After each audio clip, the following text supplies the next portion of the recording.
Golden Gate Bridge is an American icon, linking San Francisco to Marin County across the Golden Gate Strait.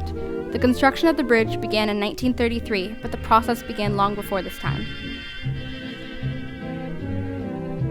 The year is 1919. The San Francisco city engineer, Michael M. O'Shaughnessy, is tackling a monumental project, building a bridge to cross the Golden Gate Strait. Can it be done? Yeah, but it'll cost you, Mr. O'Shaughnessy. How much? 32 million.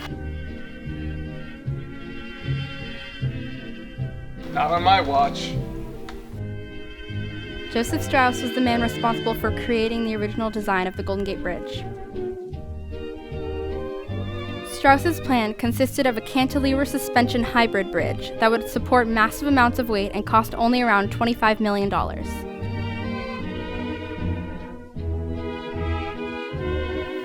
There were a number of challenges. For one thing, before it even got started, the question was, could you do a suspension bridge that was as long as this bridge was going to be?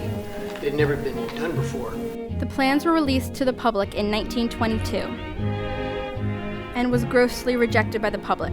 People were skeptical of the building of the bridge to begin with, and some saying that the bridge would blemish the beautiful view of the Golden Gate Strait. It was back to the drawing board. Strauss was now tasked with the creation of a bridge that was cheap, functional, and aesthetically pleasing. Fortunately, there was a guy named Ellis who was an engineer who really knew a lot about mathematics and a lot about bridge engineering and bridge building. And his idea was put forth that it should be a combination of suspension and cantilever bridge, which actually had been planned or considered by Chief Engineer Strauss. That's when Charles A. Ellis, vice president of Strauss's Engineering Corporation, submitted a new schematic, a new suspension span concept that provided the same stability at the same price, but this time with more minimal Art Deco aesthetic.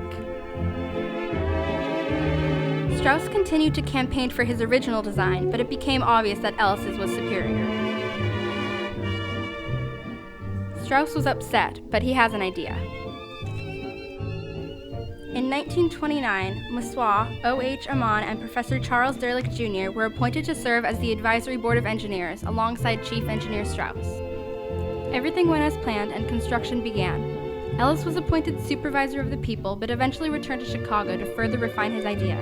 It was during this time that Strauss published his official report of that bridge design, failing to credit Ellis for his input to the design and completely leaving him out of the history.